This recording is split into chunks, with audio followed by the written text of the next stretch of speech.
ఇప్పటిదాకా మనం ఫేస్ చేస్తుంది ఎల్పిజి క్రైసిసే కదా. చాప కింద నీరులో స్ప్రెడ్ అవుతున్న ఇంకో క్రైసిస్ ఏంటో తెలుసా? LNG, liquid natural gas. మీకు తెలుసా వ్యవసాయంలో యూజ్ చేసే ఫెర్టిలైజర్స్ సుమారు 70% ఈ ఎల్ఎన్జి మీద డిపెండ్ అయి ఉందని. అసలు ఈ ఎల్ఎన్జి మనం ఎంత ఇంపోర్ట్ చేసుకుంటున్నాం, డైలీ ఎల్ఎన్జి యూసేజ్ ఎంత, అసలు ఈ ఎల్ఎన్జిని మనం ఎన్ని విధాలుగా యూజ్ చేస్తాం, మన దగ్గర ఉన్న రిసోర్సెస్ ఏంటి, అసలు ఇది మనం ఎలా ఇంపోర్ట్ చేసుకుంటాం, ఇట్లాంటి ఇంట్రెస్టింగ్ ఇన్ఫర్మేషన్ అయితే నేను ఈ వీడియోలో షేర్ చేస్తా. ఎవరైతే కాంపిటేటివ్ సైడ్ ఉన్నారో సో వాళ్ళకైతే ఈ ఇన్ఫర్మేషన్ ఖచ్చితంగా యూజ్ అవుతుంది. వీడియో మొత్తం చాలా ఇంట్రెస్టింగ్గా ఉంటుంది. సో స్కిప్ చేయకుండా వీడియో మొత్తం చూడండి. ఇప్పుడు దాకా నా ఛానల్ ఎవరైతే సబ్స్క్రైబ్ చేశారో వాళ్ళకైతే థ్యాంక్ యూ. అండ్ ఈ ఛానల్ ఎవరైనా ఫస్ట్ టైం చూస్తే మాత్రం please subscribe to my channel, support me. So ఇలాంటి జెన్యూన్ ఇన్ఫర్మేషన్ అయితే నేను షేర్ చేస్తూనే ఉంటాను. అండ్ లేట్ చేయకుండా let's get into the video. అసలు ఏంటి ఎల్ఎన్జి, లిక్విడ్ న్యాచురల్ గ్యాస్? భూమి మీద సహజంగా మనకు దొరికే ఒక న్యాచురల్ రిసోర్సెస్. ప్రధానంగా మిథేన్, CH4 అనే గ్యాస్తో ఈ న్యాచురల్ గ్యాస్ అనేది తయారవుతుంది. క్రూడ్ ఆయిల్ ఫీల్డ్స్ దగ్గర లేకపోతే ఏదన్నా న్యాచురల్ రిజర్వాయర్స్ దగ్గర మనకి న్యాచురల్ గ్యాస్ అనేది దొరుకుతుంది. ఇది ఒక క్లియర్ ఫ్యూయల్ ఎనర్జీగా మనకి ఉపయోగపడుతుంది. ఇది 70 to 90% ఆఫ్ మిథేన్, ఇథేన్, ప్రొపైన్, బుటైన్ అనే అదర్ ఎలిమెంట్స్తో ఈ న్యాచురల్ గ్యాస్ అనేది ఫామ్ అవుతుంది. అసలు ఈ డైలీ రొటీన్లో ఎన్ని రకాలుగా యూజ్ చేస్తామో చూద్దాం. General cooking gas, piped natural gas. మనకి చాలా వరకు ఈ PNP కనెక్షన్స్ అని ఆల్మోస్ట్ అన్ని సిటీస్ వరకు కూడా స్ప్రెడ్ అయింది. సో మనం డైలీ రొటీన్లో ఎల్పిజిని ఎట్లా యూజ్ చేస్తామో ఈ న్యాచురల్ గ్యాస్ని త్రూ పైపింగ్ ద్వారా ప్రతి ఇంటికి కూడా సప్లై చేస్తున్నారు. ఇదే PNG. And second major one vehicle consumption. So ఏదైతే మనం CNG వెహికల్స్ యూజ్ చేస్తామో అందులో యూజ్ చేసే గ్యాస్ అంతా కూడా ఈ న్యాచురల్ గ్యాసే. అండ్ ఏదైతే ఇండస్ట్రియల్ పర్పస్కి, ఫెర్టిలైజర్ మ్యానుఫ్యాక్చరింగ్కి అండ్ ఎలక్ట్రిసిటీ జనరేషన్ కూడా ఈ న్యాచురల్ గ్యాస్ అనేది చాలా ఇంపార్టెంట్. CNGగా, PNGగా అండ్ LNGగా యూజ్ చేస్తాం, which means compressed natural gas, liquid natural gas and piped natural gas.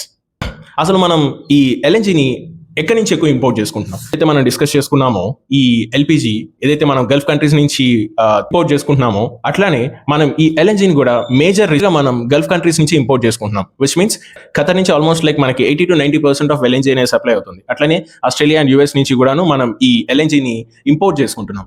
So మీకు ఒక డౌట్ రావచ్చు, సో ఇది ఒక నేచురల్ గ్యాస్ అంటే అది ఒక గ్యాస్ ఫామ్ లో ఉంటుంది, సో ఎట్లా మనం ఇంపోర్ట్ చేసుకుంటున్నాం? సో జనరల్గా ఈ లిక్విడ్ న్యాచురల్ గ్యాస్ని సుమారు -162 degrees ఆఫ్ టెంపరేచర్కి కంప్రెస్ చేస్తే అది లిక్విడ్గా కన్వర్ట్ అవుతుంది. ఎప్పుడైతే అది లిక్విడ్గా కన్వర్ట్ అవుతుందో సుమారు 600 times స్పేస్ అనేది తక్కువగా యూజ్ చేసుకుంటుంది. సో దీన్ని 162 degrees టెంపరేచర్కి తీసుకెళ్ళి కంప్రెస్ చేసి లిక్విఫైడ్ చేసి ట్యాంకర్స్ త్రూ వేరే కంట్రీస్కి ఎక్స్పోర్ట్ చేస్తారు. అసలు ఇండియాలో పర్ డే ఎంత కన్జంప్షన్ అవుతుంది ఈ ఎల్ఎన్జి మీద? ఇండియాలో ఈ LNG consumption per day 195 million standard cubic metres. So ఇది ఇయర్స్లో కన్వర్ట్ చేసుకుంటే సుమారు 70 to 75 billion క్యూబిక్ మీటర్స్.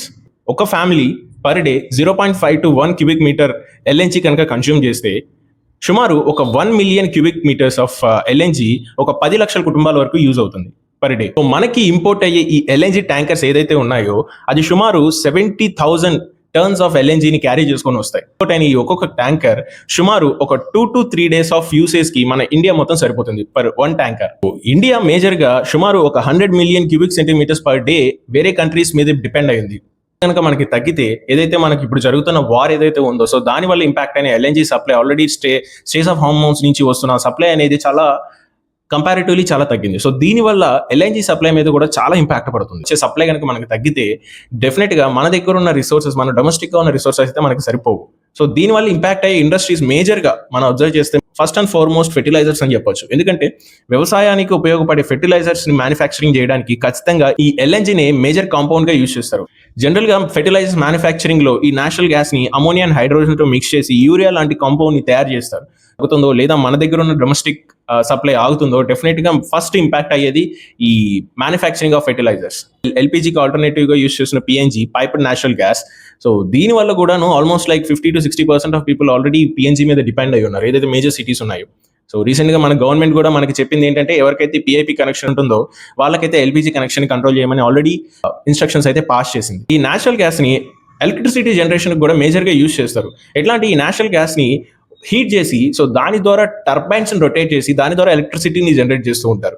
మనం కోల్ యూజ్ చేసి జనరేట్ చేసే ఎనర్జీ కంటే కూడాను ఈ నేచురల్ గ్యాస్ ని యూజ్ చేసి జనరేట్ చేసే ఎలక్ట్రిసిటీ చాలా క్లియర్ ఎలక్ట్రిసిటీ అని చెప్పొచ్చు. తెలిసినట్టే ఈ సిఎన్జి వెహికల్స్ మీద కూడా చాలా ఇంపాక్ట్ పడుతుంది. ఆల్రెడీ సిఎన్జి రిలేటెడ్ కార్స్ కానీ, ఆటోస్ కానీ, అదర్ బైక్స్ కానీ ఆల్రెడీ మ్యానుఫ్యాక్చరింగ్ అవుతున్నాయి. సో ఆ మ్యానుఫ్యాక్చరింగ్ ఇండస్ట్రీస్ అన్నిటి మీద కూడా మేజర్ గా ఇంపాక్ట్ పడుతుంది. ఎప్పుడైతే ఈ ఎల్ఎన్జి సప్లై కానీ, మన డొమెస్టిక్ యూసేజ్ కానీ కంట్రోల్ అయితే డెఫినెట్ గా ఈ ఇండస్ట్రీస్ కూడా చాలా మేజర్ ఇంపాక్ట్ అవుతాయి. అండ్ వాటితో పాటు ప్యారలల్ గా ఈ స్టీల్, గ్లాస్, సిరామిక్ ఇట్లాంటి ఇండస్ట్రీస్ అన్ని కూడాను ఈ నేచురల్ రిసోర్సెస్ తగ్గితే ఖచ్చితంగా అది మేజర్ గా ఇంపాక్ట్ పడుతుంది. నేచురల్ గ్యాస్ అనేది ఒక హీట్ ఎలిమెంట్ గా యూజ్ చేస్తుంది. సో త్వరగా హీట్ ఎక్కుతుంది కాబట్టి సో దాని ఒక హీట్ ఎలిమెంట్ గా యూజ్ చేసి దాని ద్వారా ఈ గ్లాస్ కానీ, సిరామిక్స్ కానీ ఇట్లాంటి మ్యానుఫ్యాక్చరింగ్ అనేది చేస్తూ ఉంటారు. సో మనకి ఎగ్జిస్టింగ్ గా ఉన్న రిసోర్సెస్ ఏంటి?